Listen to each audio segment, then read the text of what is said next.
Team Ninja secretly went to YCS Pittsburgh and caused a ruckus. Meet Lords and Ladies, Chain and Chill, or LLCC. Authentic, adrenaline, and above usual. BFG went along to soak in the experience and throw down with some uniqueness. It was going to be quite an experience. If you gotta know something about this event, it's this. A lot of people think modern Yu-Gi-Oh events aren't enjoyable. This one was a battle all on its own, a story to be told. We took time to soak in the atmosphere, analyze the meta, not to mention compete in a massive tournament after many years. Round 1's matchup was against branded Draco Tail, one of two expected matchups, major ones. Gravedigger's Trap Hole was in the main deck. Ghost Bell was in the side deck, waiting patiently. Both were ready to cause some damage. Game 1. Picture this. An opening hand starting up with not one, but two Pot of Extravagance. Very interesting, to say the least. Draco Tail Flame was going to be troublesome for sure. We had to watch out for this. Always staying on our toes. With our fine-tuned burn control deck, we had to be ready for the best and the worst. Gulamail hits the field. It wipes out Gravedigger's Trap Hole. Well played.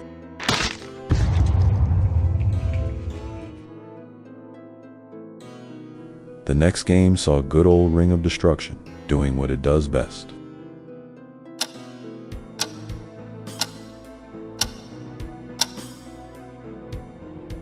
One thing you should know about current Yu-Gi-Oh! Is that it's either power creep, negate central, or both. I'm sure a lot of you already knew that. If you're new or returning to the game, here's a heads up. The show must always go on. Round 2. Blue Eyes Primite. This wasn't expected. In theory and in practice, things like Mahama, the Fairy Dragon, and Bad Luck Blast. These were poised to deal with the power creep and incessant beatsticks. Game 1. At this point, it's kismet. Not only did the die roll fumble for a second time, it's go time, draw. What a wonderful night to have a curse. Pot of Extravagance, doubles, yet again. Next turn, in a frenzy, the opponent launches a direct attack with their blue eyes.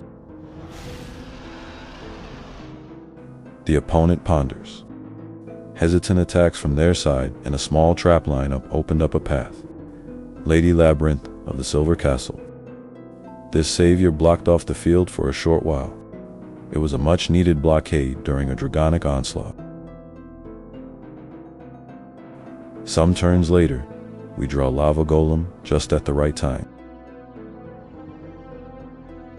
It hits out some serious targets for this turn.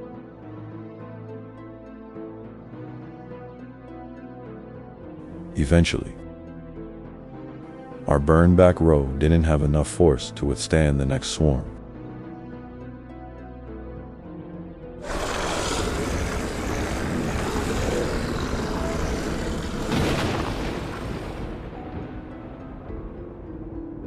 Game 2.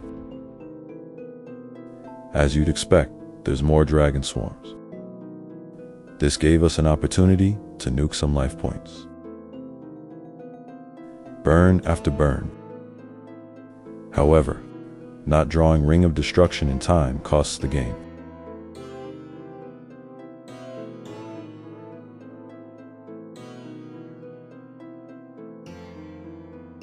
Round 3. Millennium Doom Z. Another unexpected matchup.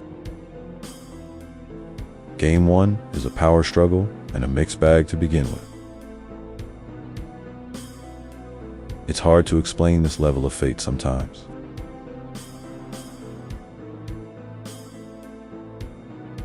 That's 3 times in a Game 1 opening hand. Their rank 8, Drastrius, is the most troublesome card of the matchup. There was a power struggle on the field between Drastrius and Sandaeon, the Time Lord. Drastrius wins over it, taking control using its equip effect. Both this and Game 2 eventually played into the hands of Lava Golem, Gravedigger's Trap Hole, both rebounding off the opposing field's effects multiple times. And finally, closing out with Dimension Wall for this round. That's the first win of the day.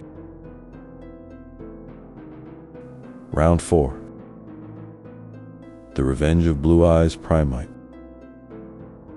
This time would be different.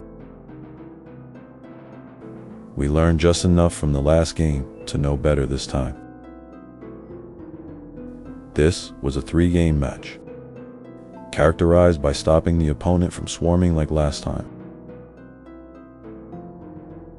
This opponent never thought he would come across a burn deck, not to mention at a YCS event. This ultimately would be their downfall. Not knowing the effect of just desserts was a poetic end to this round.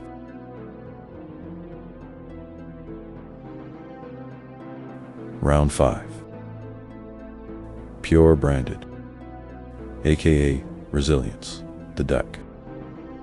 Against this matchup, every draw counts. The fast field loading and quick fusions pose problems for any kind of challenger. Having drawn an insufficient amount of board disruption, met with Omni Negates and a massive end board, it meant certain death against this level of pressure. For Game 2, siding in non-fusion area, as well as in the band played on, held glimmers of promise. Not being able to draw into them was a pivotal point. The struggle to gain control of the field showed us this. Against this kind of matchup, Secret Blast wasn't nearly as effective, not in comparison to a classic like Ceasefire.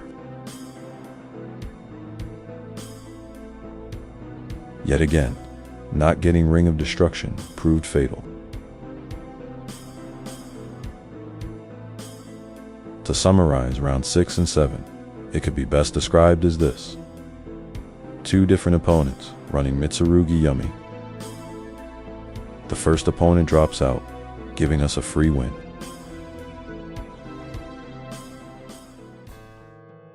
The second opponent ran the script. If you know anything about this deck, is that it's power play after power play.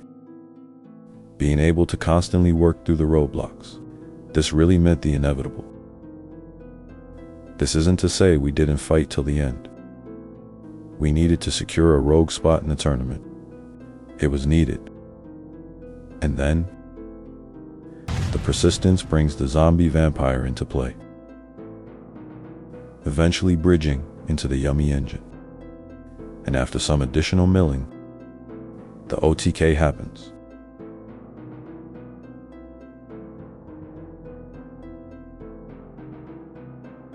And that's the story of how Team Ninja went to YCS Pittsburgh. We hope you enjoyed listening to this epic story. Stay in tune with us for more documentaries and history of Yu-Gi-Oh! In distant past. Up next is our TCGPlayer Forum documentary, an epic internet tale, which pioneered the online Yu-Gi-Oh! Community as we know it. Hit the notifications and drop a subscribe to our channel. Team Ninja, over and out.